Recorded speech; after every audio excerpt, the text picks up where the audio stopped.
Is the number one problem.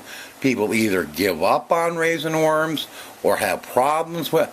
They think, okay, I got a worm bed now, I got these worms, now I can just throw all the food that I got in the kitchen at them. Wrong. No, that's not it. That'd be like throwing 15 T-bone steaks in front of me. Yeah, I can maybe tackle a couple, but the rest are going to go to waste. Why would you want to take a whole bunch of kitchen scraps? And if you watch a lot of videos, I don't know where they're coming from. First of all, they're taking great big chunks of stuff and throwing it in their worm beds. And you got to wait for it to break down. You wouldn't feed a baby a whole carrot, but you would take a pureed carrot and the baby could eat it. The same way with the worm. The worm has got a tiny little mouth. Here is what I suggest. Number one, you don't overfeed.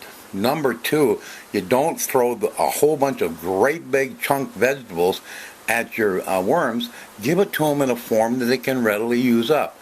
Here's what I recommend. When you have your kitchen scraps or whatever and you get done, take them, throw them in a baggie, and throw them in your freezer. When you got a bag full, say a gallon bag full, take them out. One thing it does is when you freeze it, it busts the cells open in these vegetables and makes them even more readily available for the worms. Now take those vegetables, put them in a blender, and blend it, okay?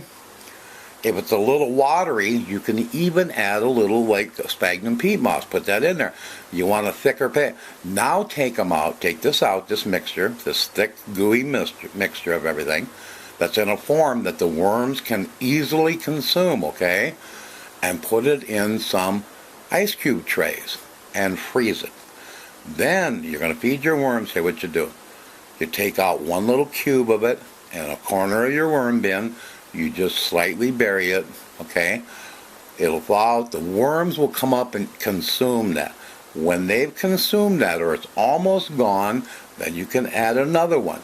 This way, you never overfeed your worms. You don't get the whole worm bed way too wet by putting tons of lettuce. Or you're putting it in because the worms can only eat so much a day. And you're regulating that. That's the way to do it. This is what a huge commercial worm grower in Wisconsin does. He takes all his scraps, from kitchen scraps, and he's got thousands of worms, and he does this. He might do it in some larger containers that he freezes in, but the point is he does that, and it makes sense because you take it out and it's in a form when it thaws, the worms can easily do that. I take like some canned pumpkin I had and put it in there. Man, it's gone the next day. Because it doesn't have to. Now, if I took a chunk of pumpkin and stuck it in there, it would take a week, 2 weeks for it to break down. I could have the possibility of fruit flies coming in and gnats, and why go through all that? This way, you're taking all your food scraps, you're making it in a ready, available form that these worms can eat up. Just like if you were feeding pureed up food to a baby. A baby can take it then. But a baby can't take it if you throw a bunch of big chunk vegetables in front of him or her. So that's the one